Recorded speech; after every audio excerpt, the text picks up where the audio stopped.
Over the weekend, a lot of rather unfortunate incidents took place, not least the attack on London Bridge, an attack that was, quite frankly, cowardly and clearly premeditated, as Usman Khan took down 2 people assisting at a rehabilitation centre event. Usman was summarily taken down with a fire extinguisher, a narwhal horn, a convict, and then the police. Since then, though, the hand of politicians has been forced, and this has now become a rather substantial political talking point to be spun to suit whoever's agenda it is that's being pushed. And that's not a joke, that's what it is.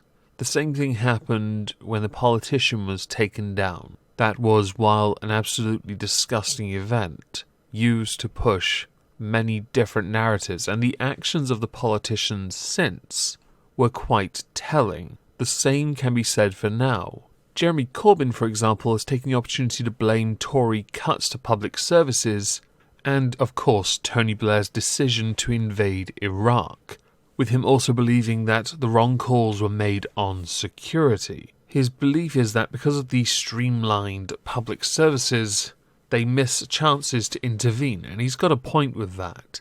David Gauke, the current Justice Secretary, wants to make it so that prisons are less about incarceration and more about rehabilitation, with only those who have committed the more extreme crimes going to prison at all. I don't care for assigning blame. I really don't. Using it as an excuse to assign blame during election season just reeks of bad taste. Of course, the optics are that you look good because you're the opposition. If Boris Johnson comes out and says, I blame Labour for forcing us to make the cuts, he looks bad, and rightly so. No one should be assigning blame, simply looking at ways to rectify this.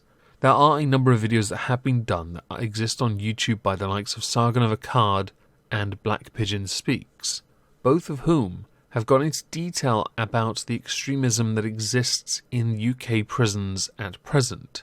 While Usman Khan wrote a letter asking for assistance to be de-radicalised, while he wrote some poetry shortly before his release, he lied, and nobody checked him to verify that he was ready, that he had in fact not just served his time, but had been rehabilitated to a degree where he was fit to leave Our Majesty's prison. While Jeremy Corbyn insists that he will do whatever is necessary and effective to keep our people safe, polls show that only about 24% of people who have been polled believe him and believe that he's the best candidate to defend Britain from attack, which is in stark contrast to the 54% that believe Boris Johnson is the right man for the job. I have of course mentioned how Labour's Jeremy Corbyn has assigned blame. It would now be right to point out Priti Patel, the Home Secretary, blames Labour for the legislation they brought in 2008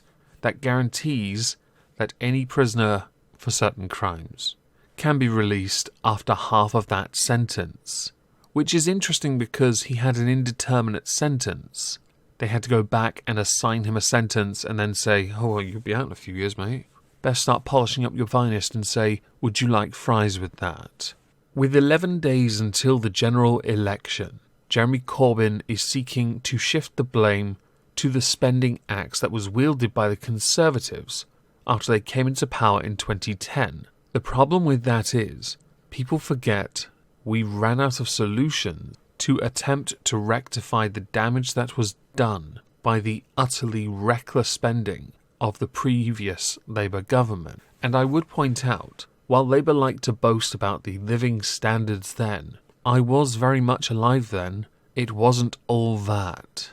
It wasn't as good as you say. In fact, all I noticed was I was unemployed and barely able to get by, but anyone with a child lived a life more cushy than that of a working family, which is a damning statement that you preferred to help those who had nothing by giving them everything, instead of helping those that were trying. Damning statement, right? That said, I refuse to assign blame, I don't care. I, unlike those that bothered to freeload their way through the system, decided, screw it, I'm going to do it myself. And this is where I am now. Thank you, everyone.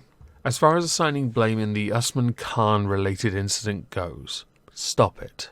You have 12 days to get your policies across and prove you are a worthy candidate to run this country. If you use the incident on London Bridge to force policy or agenda, you're going to look weak. And as somebody like Jeremy Corbyn is an ardent pacifist, I'd be very interested to know how he intends to stop people from committing such crimes without using force to stop them.